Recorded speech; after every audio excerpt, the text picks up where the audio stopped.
आम देखिले बर्तमान ग्लास रे गुलाबी पानी रही कि एठी अच्छी कौन मोमबत्ती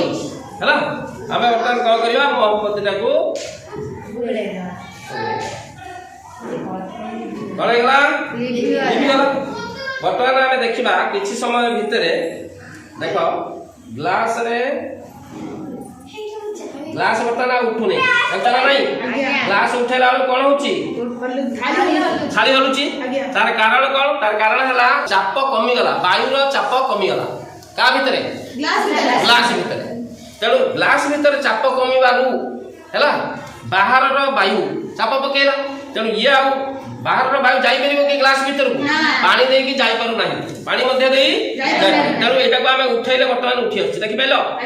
देखिपाल कि नहीं किंतु टिके जदि आम कौन करवा करे दबा ताले कौन हम भितर को पानी पशि बुझिपाल कहीं ना भितर वायु कम थिला तेणु जहाँफल कि सुविधा पाइला मैंने पड़ेगा ठीक है बुझिपाल एथर